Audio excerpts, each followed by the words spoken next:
I'm John, and this presentation is taking through a few ways that we might be able to use some savings to fund some wants and needs.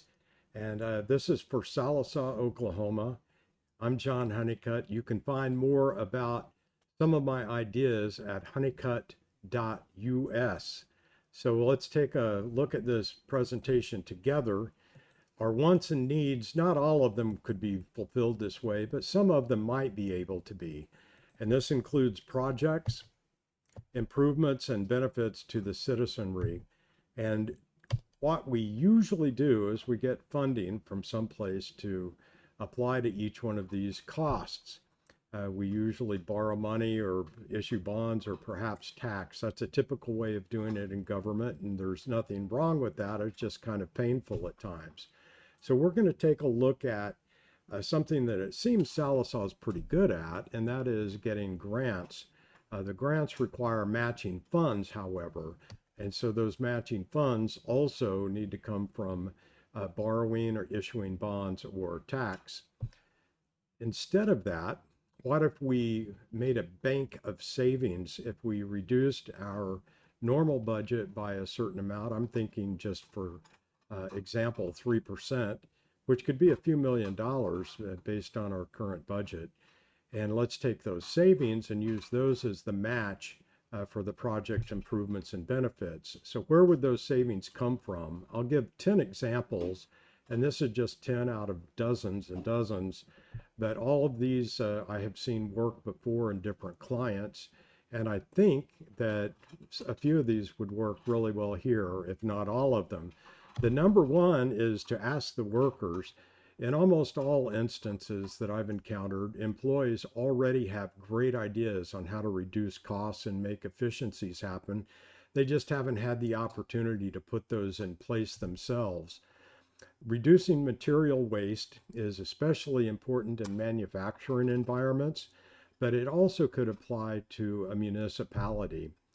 This one is may not yield big chunks of savings, but controlling discretionary savings, discretionary spending, such as the use of credit cards, especially on web-based purchases like on Amazon, where there's not a great audit trail or tracking system for it, and not that it's being done deviantly, but it is a way to hold people accountable. This one redesigned for fewer errors. This is for those of you that are familiar with Lean Six Sigma. This kind of comes out of that discipline. When you have fewer errors, you have fewer rework, and that causes efficiency. Less manpower is required to do those tasks.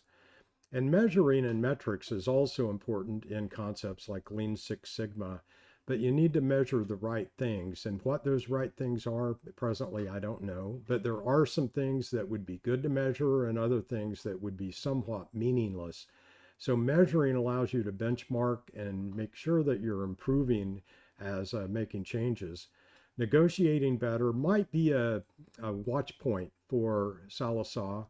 I don't know so, but it appears that there's not a centralized purchasing and procurement center of excellence, and it could be that the different departments somewhat negotiate their own deals for purchases. And if that's true, Sallisaw could probably benefit from a what I'll call a center of excellence on purchasing.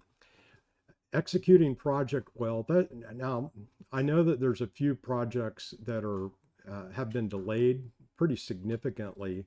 It may be due to the lack of project management capabilities within Sallisaw. I mean, no disparagement to those that have been involved.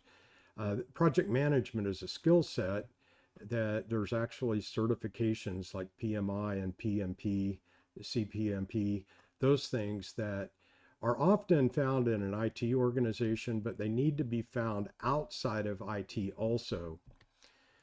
And still quadrant two mindset, this won't make sense unless you're a Covey seven habits person, but this is about attending to important things before they become urgent.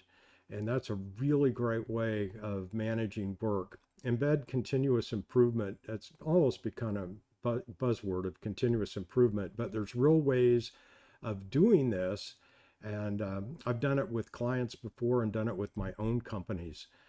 Leverage community strengths, I think, is an advantage that we have right here with Carl Albert and ICTC, as well as the Key Voice transportation system.